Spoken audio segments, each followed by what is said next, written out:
समृद्धी महामार्गावर एक विचित्र घटना घडलेली आहे। अक्षरशः ज्या महिलेने समृद्धी महामार्गासाठी जमीन दिली होती त्याच महिलेचा तिथेच मृत्यू झालेला आहे। त्याचबरोबर त्या महिलेसोबत 7 ते 8 महिलांचा तिथेच मृत्यू झालेला आहे। अक्षरशः रस्त्यावरती रक्ताचा सडा, फुटलेल्या बांगड्या, 8 महिलांच्या मृत्यूचे धक्कादायक कारण उघड झालेलं आहे।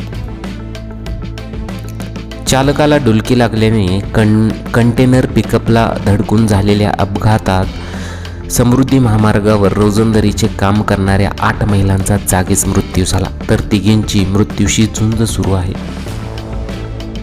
ही घटना सोमवारी 1 एप्रिल रोजी सायंकाळी 5 वाजण्याच्या सुमारास नागपूर समृद्धी महामार्गावरील कडवंची येथे घडलेली आहे। अक्षरशः 100 फूट ती जी गाडी फरफडत नेली गेली आणि अक्षरशः तिथेच मग हा अपघात घडला होता।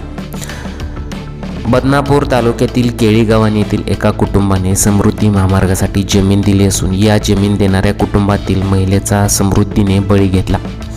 समृद्धी महामार्गावर बुधवारी झालेल्या अपघातात मृत पावलेल्या तेथील मजूर करणाऱ्या महिला व त्यांच्या कुटुंबाची आर्थिक परिस्थिती नाजूक असल्यामुळे त्याच्या कुटुंबाला मोठा धक्का बसला। केळी गावान येथील कडूबाई रामदास मदन यांचे समृद्धी महामार्गावर झालेल्या अपघातात निधन झालं।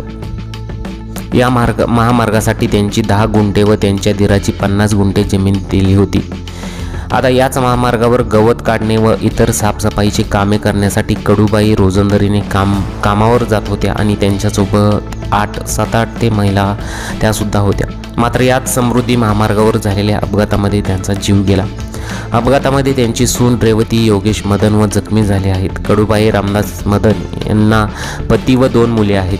त्यांना केवळ 1 एकर शेती असून त्यांचे पती शेत मजुरीचे व मुलगा गावात पाणीपुरीची हातगाडी लावून छोटासा व्यवसाय करतो।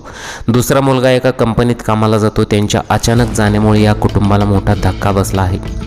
भरधाव कंटेनरने जोराची धडक देत पिकअपला जवळपास 100 फूट फरफडत नेले।